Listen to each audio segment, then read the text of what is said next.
pretty things, dirty, pretty things, dirty, pretty things. Dirty Pretty Things, episode 3. So on the last episode, I had gone on a little longer than I had planned about this issue of racial identity versus sexual identity, because it is a very important issue that I'm very passionate about. And I'm pleased to say that I even noticed today when I was going through my Twitter feed that President or former President Obama actually made some commentary that was really saying kind of a little bit of the same thing. You know, he was talking about some things that had gone through Supreme Court to do with Obamacare, and which was his baby when he was in the White House, Affordable Care Program. And then he was talking about the Constitution going to the Supreme Court, that the Constitution has allowed, has actually put it into the Constitution that same-sex marriage is in the Constitution. But he was talking about the fact that we are still having serious problems with dealing with racial hatred and crimes of hate and serious injustices where it comes to racism. So you see, my opinions are my opinions, but I know that there are other people out there in high society and all walks of life, all levels of class and levels of society that are also feeling these pains. And not all of them are necessarily black people, because we do have, and we've always had, a lot of people who support us from all different, colours and classes. There are people who, not every white person, or not non-coloured, I don't like to even use that word, not every person who isn't black would be classed as a racist. There are a lot of people who are angry and get angry about these things, who might have family or might have mixed race people in their family, and they may not. They may just not like prejudice. And so this is why we need to stamp out those bigots and those ignorant types of people that are still here thinking that this is okay, that this is trendy. It's not a trend. It's not a fashion. Leave it out.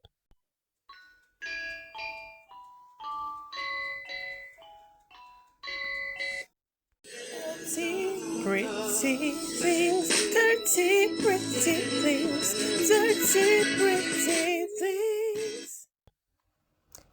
So anyway, moving forward, this is Miss May, Dirty Pretty Things, episode 3.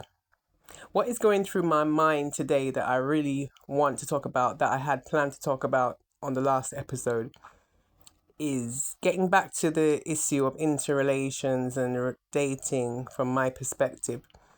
There are some men in this world, and I'm speaking to you right now, you know who you are. There are some men in this world that when they cannot get what they want from you as a female, and you know what I'm talking about, ladies, you know what I'm talking about, when they cannot get what they want from you, when they can't get you to open up to them the way they want you to open up to them, and especially when they hear say you and one next man, did have a thing, or they see you together and they feel like they should have been the one. And so when it doesn't work out with whoever that may be, they have so much things to say. Oh, because you wasn't with the right man, and you should have been with me, and I would have been the one. And what I want to say to those type of men today who always have so much things to say, but they wasn't really, talk is cheap, actions speak louder than words. They wasn't putting in the effort maybe, or they wasn't invested enough, or they didn't want to put themselves out on a limb and be rejected, so they didn't even take a chance.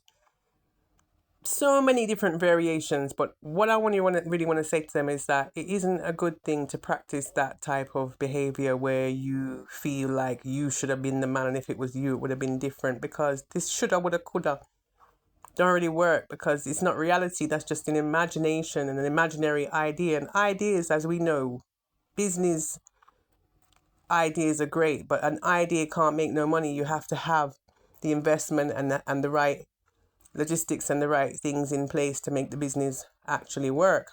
Same thing. Relationships don't work just because you have an idea of this person. Are you compatible? What I'm really upset about is that there are lots of those men out there who claim that you should have given them a chance, and they get so upset, their ego is so wounded, they become so wounded that they actually behave in a manner that is so spiteful that they can be really wicked to the extreme of being so wicked that I am now looking at back over the years and reviewing as I'm creating these podcasts and looking at other materials that I'm writing, putting together a book and other things. And I'm saying, it's quite interesting because I don't know. I'm not a man. I don't know what it feels like to be a man and to have my ego, my male ego, hurt or offended. But one thing I know is this. When you decide that you like somebody or you were attracted to someone, you didn't get what you want, and you decide to be spiteful to them, really spiteful, not just for a moment, but spiteful for years, carrying feelings, as we call it in Jamaica. When you start carrying feelings against a woman, so much so that you become so bitter and wicked and evil that you actually want to see bad things happen to this person. You don't want to see them, nothing good happen for them. And I remember specifically when someone explained to me what it means when they say sour grapes. When the fox can't get the grape, them say the grape sour. When a Jamaican man explained what that meant, it was different from when people in England or wherever say sour grapes. But it's like the man can't get this grape. The fox can't get this grape. So now this grape is sour and something is wrong with it. But not just a passing statement and then you leave it alone because, that gone, move on. No, you have some man that carry feelings and they are so bitchy, they are so cruel that they literally almost like want to torment you for the rest of your life. Like you cannot have any happiness without me. You cannot have anything because you disregarded me. You disrespected me. I don't want to see you happy at all with no one. Now that is not love. That person don't have no love. You can't genuinely love or care for someone or have even a good regard for someone and you don't want to see anything good happen for them. When you all respond like that to a woman not giving in to you, not being available to you, maybe being with someone else, being respectful to that other person, giving that other person a chance, not being willing to be a two-timer cheat and give you peace at the same time.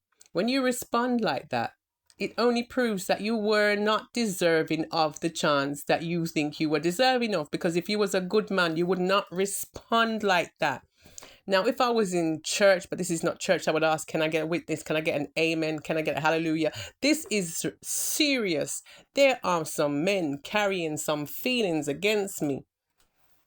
I realize this, especially returning home to the UK after so long, and a lot of people have this carry feelings against Jamaicans, and Jamaican man is this and that, and they have too much woman and they love too much woman, and marriage and they have so much things to say. That's about the third time I've said that.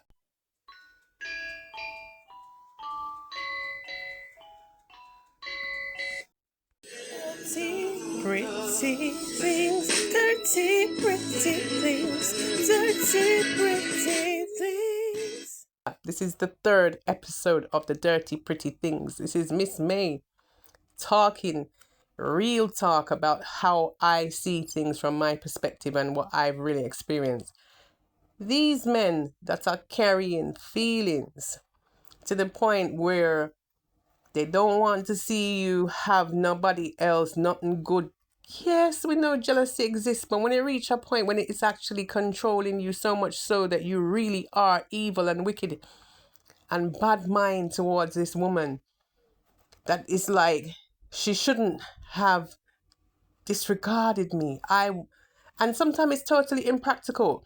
And then there's another category of those ones where you did actually walk away because something happened so much that it hurt you that you walked away. And it's like, you should have never left the man.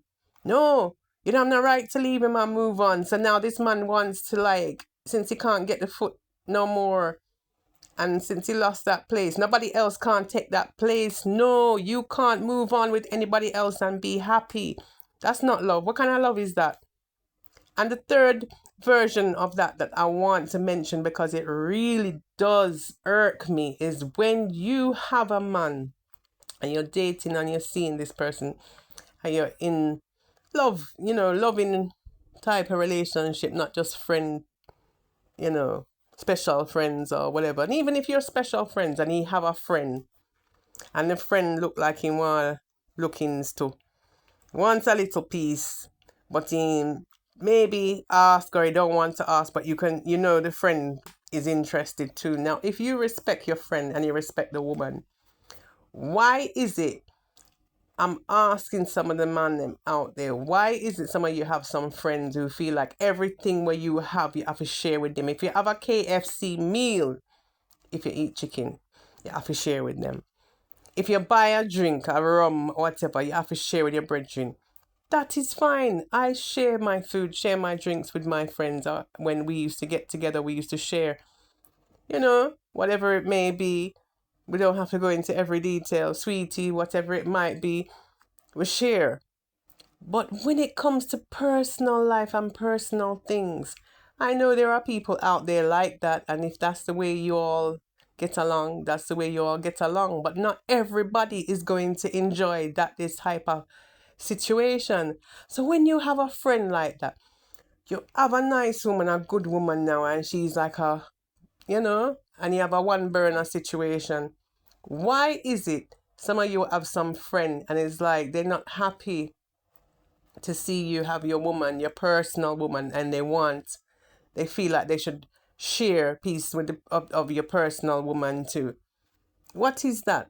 And I notice as well that sometime 20 years later, and I can see this actually from experience, 20 years later, your friend still vex, still vex that him don't even get a piece and still I carry feelings like more than even you are the man with it there. This man now is like, oh, I'm still having you up for feelings I'm carrying from so many years ago because you didn't give me any. And even if, think about it and realize that, oh, maybe this man actually had a, crush or he was attracted to me too or whatever. It's like, no, vex, vex, evil, wicked. Like, and I have to say to myself, what is that? What is that about those type of men that I don't know what it is, that they're so spiteful that so many years afterwards they're still angry with you about something that they didn't even really have a justified reason to be angry with you about in the first place. Why would you be angry about something like that? It's like there's, can't do it, can't if you do it, then I don't like to say that word, so I'm trying to think of another way of saying it. If you do, then you're wrong, and if you don't, then you're also wrong. You do it with them, then you're now not a good woman anymore because you're sharing kitty around amongst the friends, and if you don't, then you're not good because you didn't. It just doesn't make any logical sense.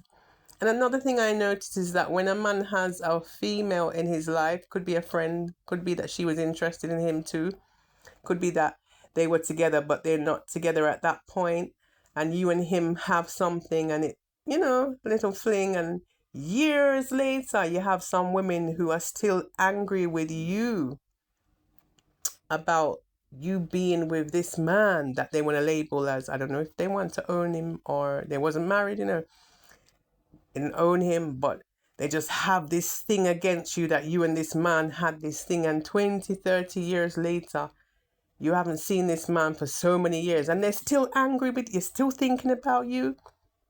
It's like they keep the relationship going longer in their head than the relationship even lasted, because maybe it wasn't even a relationship, maybe it was just a little fling. You have some people in this world that are not very well adjusted, and I'm realizing that, and it's really immature, and we lack a maturity as a people who are supposed to have evolved past certain things. I don't see I was reading one book, Sense and Sensibility was written how many years ago? And I said to myself, but the same things they were talking about in this book by Jane Austen that was written in the God knows what turn of the century or so. It's the same things happening now. People are too much interested in other people's business. What they need to do is MYOB, mind your own business, man.